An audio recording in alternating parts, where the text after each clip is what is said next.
Hello, everybody. I'm Ernest. I got arrested for DUI. 61 years I've been on this earth, and I've never been really in trouble with the law. And that changed all in one night. I don't know where to start. Um, but I did win my case, and I'll talk about how that happened. So it was 1 o'clock at night, somewhere around there, midnight or 12:30. I don't remember exactly. I was out with some friends, and you do what you do when you go out, to a country bar. So on the way home, I went home kind of early. I was like, this place is dead. I'm gonna go, and I stopped at Whataburger, which is a burger's place here in Texas, and because I was a little hungry, and because I hadn't really ate much that day, and so I stopped at Whataburger, got me a burger, and I'm pulling out of Whataburger, and I'm fighting with the bag that the burger is in because I wanted to get the burger out of the bag so I can start to eat it on the way home. And so I kind of slowed down or stopped before the stoplight so I could get the burger out. And then I drove, and I merged into the highway, and I was on my way home, eating my burger, enjoying my life, listening to music and eating my burger. I was completely content and oblivious what was going on. Next thing I know, some lights turn on behind me, and it was a law enforcement. And I said, oh, shoot. All right, let me pull over. So I pulled over into a parking lot, rolled down my window, and the cops came out, of course, and they said, could you step out of your vehicle? And I said, oh, shit. I've never been asked that before. I rarely get pulled over. I don't even have a speeding ticket. I've never been arrested. Nothing. So anyway, I was thinking, this don't look good. Okay. And the cop explained why he pulled me over, because I stopped before the stoplight, and he has a suspicion that I've been drinking. And so, me being a law-abiding person and cooperative, I have 4 cops in my family, by the way, and I don't view them as a threat or anything. But he asked me, "Have you been drinking this night?" Me being stupidly honest, said yes. Oh, how many drinks you had? And I said 2. And then he just got real close to me. Well, how close together were they? I said, I don't know, maybe 2 hours, 3 hours in there. I was there. And, he kept pushing for that. And, and then I started to realize what is happening to me. I'm being interrogated, basically, or he's trying to find a case for me to have suspicion that I am drunk. So now his first suspicion was when I went to a stop sign and I stopped before the stop sign, which I explained to him. I was getting my burger out of a bag. That's why I did that. I said, I know I shouldn't be doing that, but that's what I was doing. I was completely honest with the officer. Big mistake. Big mistake. In these cases, the officer is not your friend. You are incriminating yourself by speaking. Shut up. I wish I would have known that. Shut up. So now he has suspicion because I said I was drinking. And me still being cooperative, I agree to the sobriety test, which is a series of you hop on your leg, and you kick. Okay, did that, flying colors. And then next you walk a line, heel to toe, and then you turn it back around and you walk heel to toe. I did that great. I was being cooperative and everything. My lawyer saw the video and he said, I don't see why they pulled you over. You weren't doing anything that would be suspicious or anything, and you passed the test with flying colors. And there was two cops. There was a younger one and then an older one. And the younger one was giving me the test. So he was like practicing. I think I was his subject, and the other one was kind of teaching him. That they didn't say that, but that's the impression I got. They do this little light test where you trace the light. You know, I can barely do that sober. So I don't know what, but they have their means and everything. And they arrested me. They had my car towed and impounded. I was sent downtown to the county jail. Handcuffed, of course. And then when I got to the county jail, you're handcuffed in leg irons. So I have leg irons now.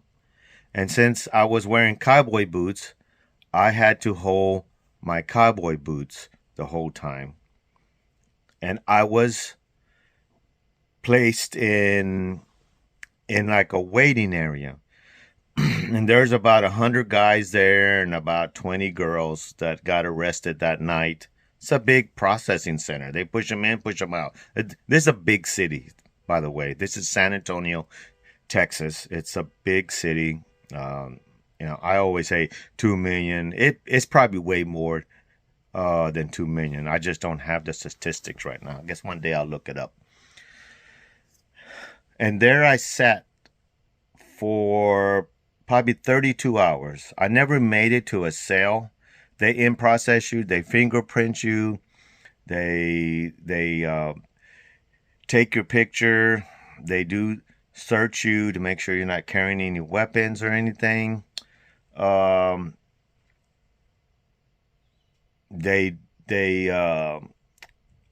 saw a nurse because they asked me if I had any medical conditions. I got high blood pressure, but it's very well regulated. So about every 4 or 5 hours, they would test me for blood pressure, which I was good. And I sat there and sat there and sat there. I must have been there a long time before I saw a bondsman. So I was in the county jail for, God, I want to say 32 hours, shackled with leg irons, in a room with 100 other men, real criminals, some bad-looking people in there. And, I had some conversations with people, interesting conversations. I had one guy that had PTSD. He was in there for that. I had one guy, he beat up his girlfriend, first time arrested. And then you have the regulars, I guess. There's there's a bunch of stories, usually seems to be involved in alcohol of some sort, and people get emotional and get into all kinds of, people do it to themselves, you know.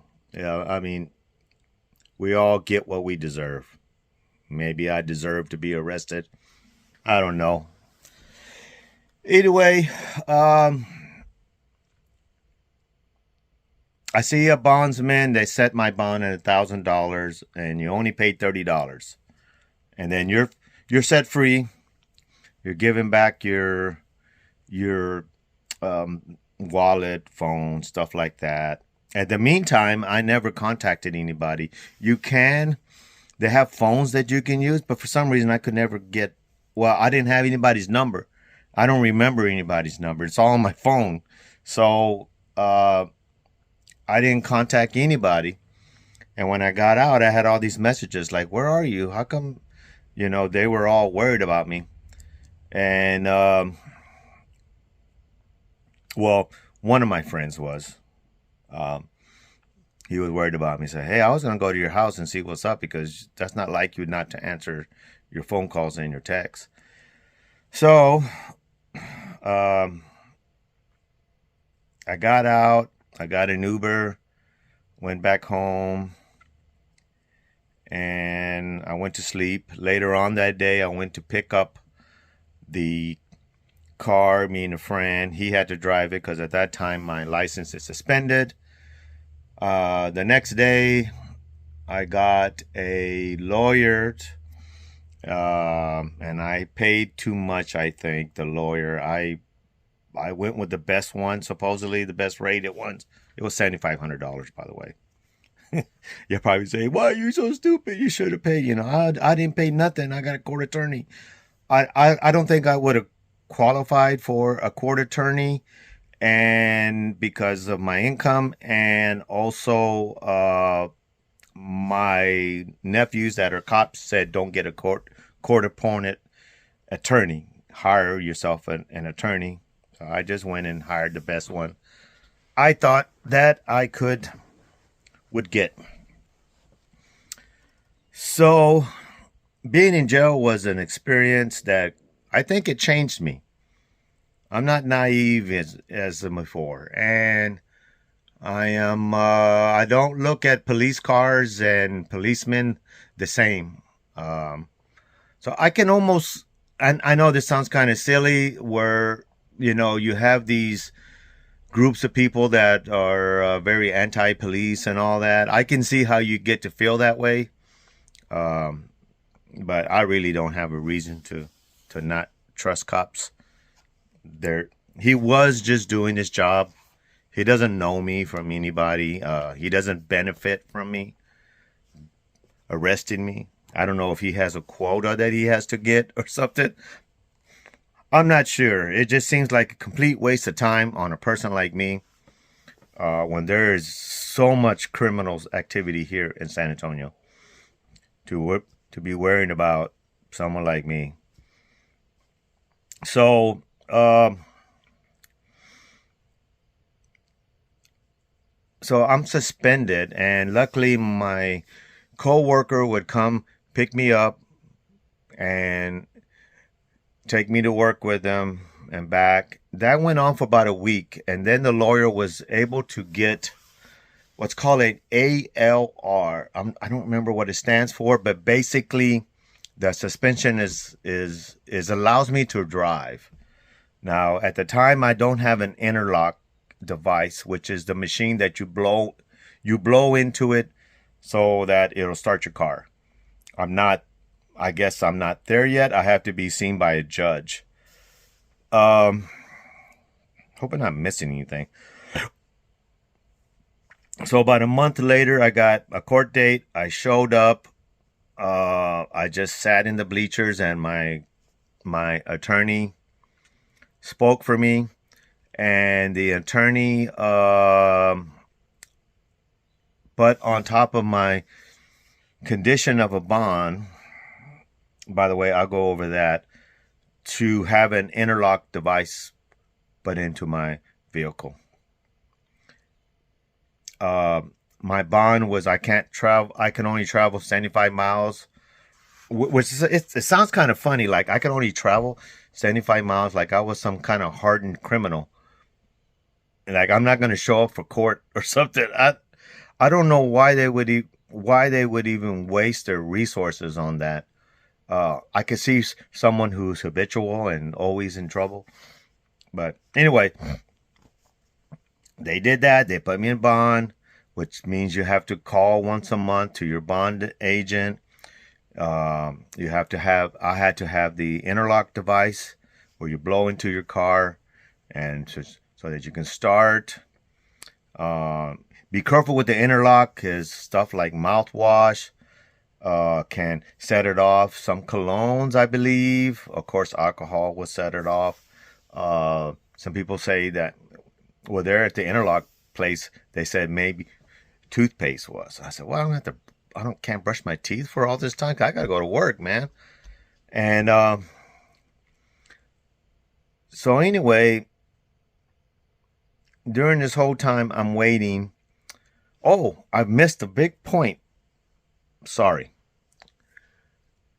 At the jail, this is where you take your breathalyzer test. And they read you your rights of your breathalyzer. Me, after wising up, I said, I'm not going to agree to a breathalyzer. And I sat for another hour or so. And then the cops came in with a warrant. The warrant is from the judge to draw blood from me, to force me to give blood. And I did that. I gave a blood sample.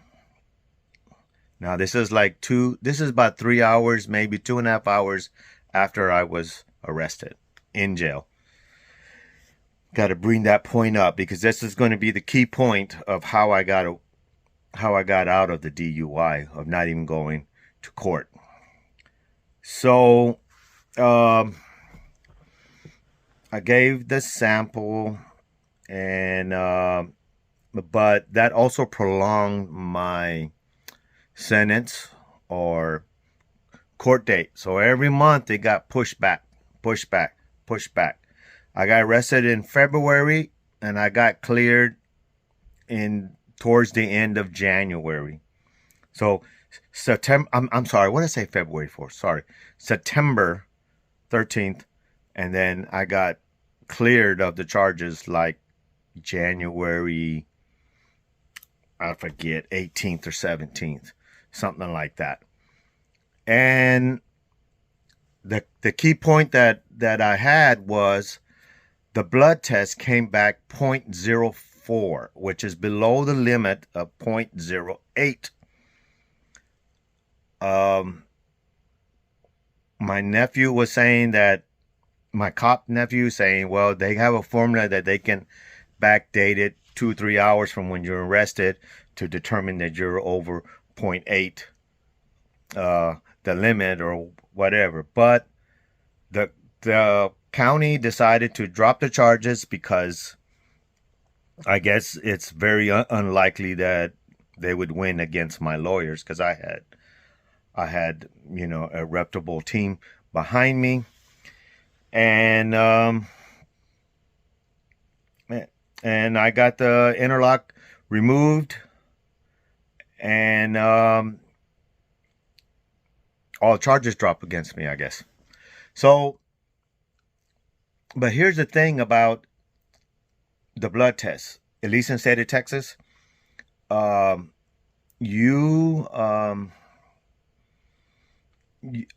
driving with an occupational driver's license, because when you refuse the blood test, it's an automatic 6-month suspension. And the way I understand it, no matter if you're guilty or not guilty, you still suspended because you didn't cooperate with the blood test. It's a way to punish you for not blowing in to the machine.